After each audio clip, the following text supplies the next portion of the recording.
Hey, what's up everyone? This is Derrick Broze, the Conscious Resistance Network. Today is Saturday, June, 10th maybe, and I am in just outside of Dallas, Texas. I'm on the road for the Decentralize Your Life tour. Hopefully you've been following along on theconsciousresistance.com/tour or via Facebook, The Conscious Resistance Network, or on Instagram at The Conscious Resistance.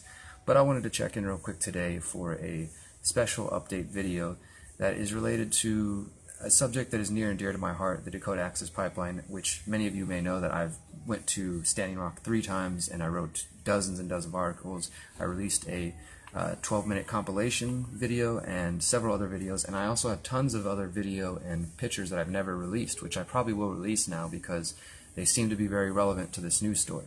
So last week I wrote this article right here, Oil Leaks and Militarized Police, the Legacy of the Dakota Access Pipeline, which you can find on activistpost.com. And basically the story goes into new documents that were obtained by The Intercept, the website The Intercept, that reveal the presence of a private contractor known as Tiger Swan, who has origins in the U.S. Military and State Department as a client in the global war on terror. So Tiger Swan was hired for their experience dealing with insurgent movements in the Middle East, and the documents that were obtained by The Intercept, which include more than 100 internal documents, show that Tiger Swan was involved in infiltration of the camps, surveillance, all sorts of things that most of us who were there expected and believed were taking place, but now we have clear documentation of this. According to the documents, Tiger Swan believed that they had found, quote, a proven method of defeating pipeline insurgencies via aggressive intelligence preparation of the battlefield and active coordination between intelligence and security elements. And so the article goes on to detail how Tiger Swan treated the protesters, and it said they did everything from aerial surveillance, radio eavesdropping, infiltration of camps and activist circles. They also, were able to get into the camps and try to attend meetings and just the basic stuff that we've known exists since the 60s and 70s, counterintelligence programs. If you don't know about that, look up COINTELPRO, and you can find out all about how the U.S. government infiltrated activist groups in the 60s and 70s. So that was a pretty breaking story. It was confirmation that we were being infiltrated and that this stuff was taking place. But now there's an even, a news story, an even more news story coming from HPR, which is based in North Dakota. You can go to hpr1.com, and this news story here, it says, former DAPL security speaks out, damning Tiger Swan tactics. Right there you can see. So what this story talks about is that a woman by the name of Courtney Doctor, who's 22, of Bismarck, she was working for some of the security firms, and she contacted Michael Fasig, I'm not sure how to pronounce that, who was working for the Occhetti camp security, as well as another woman, Aubrey Peckham, who are both affiliated with the website known as Activate Now. So you have a former security worker who was working security at the protests, contacting former security for the camps, as well as an independent journalist. And what this person reveals is very telling and extremely important. So I'm just going to list a couple of facts, and all the articles here I'm going to post below so you guys can watch, as well as my full report where you can see my 12-minute video that I did while in Standing Rock. But basically what Miss Courtney Doctor here reveals is that people in the camps that were working for Tiger Swan and some of the other security firms, that they did indeed infiltrate activist groups, but they went even further than that, and they actually set fire to certain vehicles. Now, some of you who've seen my reports, you may be aware there was a night when I was out there, I believe it was in October.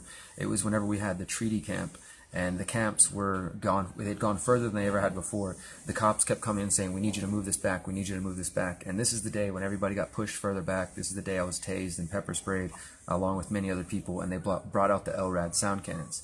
So once they got us all back to the other side of the bridge, what was known as Backwater Bridge, they set up a roadblock, and that night, me and my friends who came from Houston, we went back to the bridge to go see what was happening.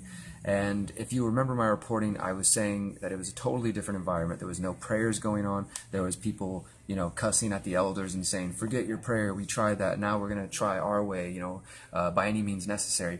And there was a lot of sort of black bloc style people where they had the masks on and everything. And I know that black bloc is a tactic that can be used by all kinds of people, but definitely in this instance, it was very unsafe. So when we arrived, there was already an SUV set on fire in the middle of the bridge. There was people jamming, pumping music, and just yelling yelling at the cops and throwing things at them, and it was not conducive to the sort of water protector environment that we'd seen in the past.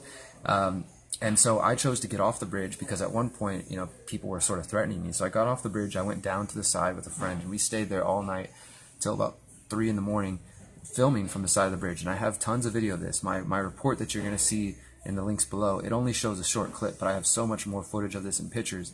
And what I witnessed was these, the contractors, the military-style people on the other side of the bridge.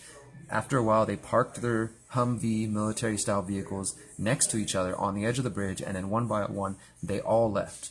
And then nearly immediately afterwards, some of the protesters on the water protector side, who were all black blocked, they ran over there, and then they started setting fire to the vehicles, and they just completely set them on fire.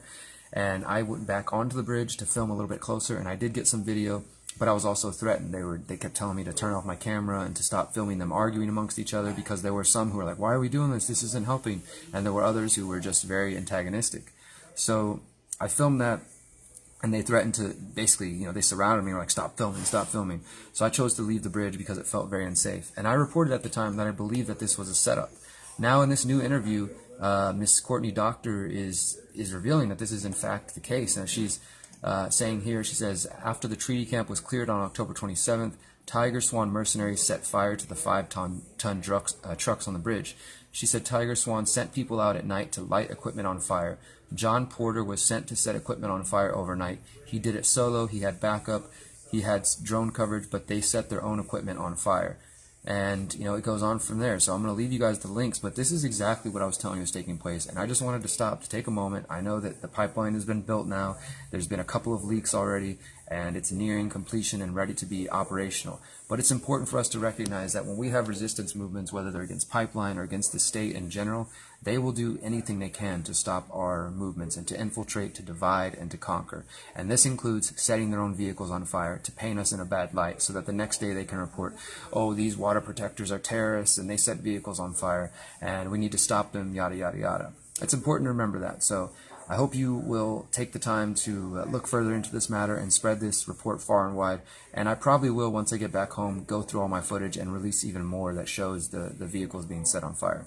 For now, though, please spread this video. Follow me at the Conscious Resistance Network or at Derrick Broze on Facebook. And you can follow the rest of the Conscious Resistance Decentralize Your Life tour via Facebook or Instagram. Thank you guys for listening. I'll talk to you soon. Remember, you are powerful, you are beautiful, and you are free. Peace.